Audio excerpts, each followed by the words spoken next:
Right now, if you get a mortgage from an Irish bank, you're going to end up paying tens of thousands of euro more for that loan than a German person getting a loan from a German bank or a Spaniard from a Spanish bank, or pretty much anyone else in Europe. But why?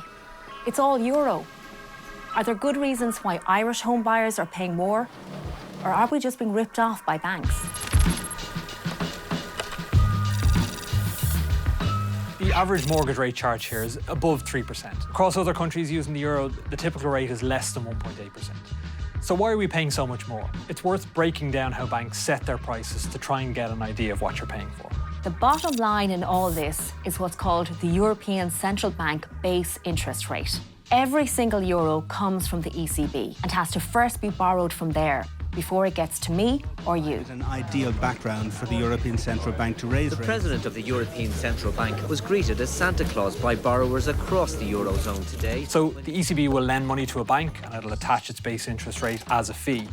That bank will then lend on to another bank, adding its own percentage on in the process.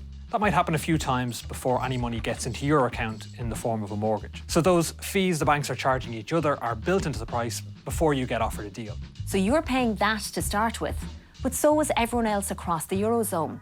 So where is the extra percentage coming from with Irish banks? In total, the bank is making €4.5 million a day in profit. Hundreds of thousands of ordinary bank customers are being milked in order to contribute to excessive profits.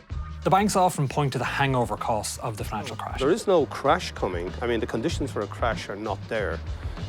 So therefore, the soft landing, I think, is delayed until 2008 or beyond. Now, there's two main elements to this.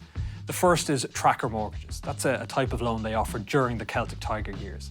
And as the name suggests, these mortgage rates track the ECB rate, with the banks themselves adding only a small margin to make a profit. The credit crunch is really hitting home now, and rates for popular mortgages like trackers have shot up quite a good deal over recent weeks. These loans may have made sense during the boom. Back then, Irish banks were seen as a safe bet by others. European banks felt there was very little risk of Irish banks not paying them back, so they didn't charge a whole lot extra when lending money into Ireland.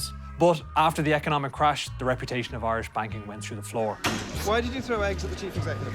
Because I don't like the way he's treating us. And other banks were only willing to lend to them if they stood to make a big financial gain in return for taking on such a risk. That meant that some Irish banks began to actually lose money on tracker mortgages. They were spending more to borrow than they were getting back from the people they'd given tracker mortgages to in the first place. The rate at which banks borrow money off each other has got more expensive. Tracker mortgages are now leved banks in an exposed fashion. They're still locked into tracker contracts from the boom years, so they say they have to charge new customers more to try and recover the money they're losing. The economy here is improving though, which has again made it cheaper for banks to borrow, so that should become less of an excuse. But the second element, and the one that isn't going away, is reserve requirements. In plain English, that's the cash a lender is required to set aside to cover any loans that might go bad. Because of the losses made during the crash, Irish banks have had to hold more cash in reserve. So the cost involved in that is priced into other loans.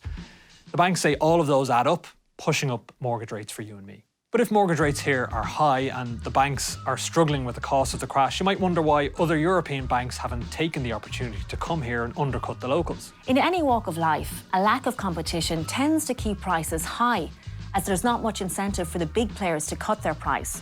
Right now, around 60% of all mortgages in Ireland are held by Bank of Ireland or AIB. That's something the head of the ECB has referred to as a quasi-monopoly. So it seems like fertile ground for new entrants. But one thing seems to be putting them off, and that's the difficulty banks here have in repossessing homes. In other countries, it might take a few months for a bank to take a property off someone who maybe isn't keeping up with their mortgage repayments. In Ireland, though, it can take years, and it usually involves a long, costly legal process. That's a political issue rather than a banking one, and something that a lot of people wouldn't like to see change. But if it is harder and more expensive for a bank to seize and sell on a property and in the process make money back or possibly even turn a profit, then there's a greater risk of them making a loss. And when there's a higher risk of them losing out, the lender is always going to look for a bigger reward before putting their money on the line. So are you being ripped off? Well, that's sort of in the eye of the beholder. What is clear is the Irish banks are still dealing with the cost of the mistakes they made during the boom, which the taxpayer paid for during the bust.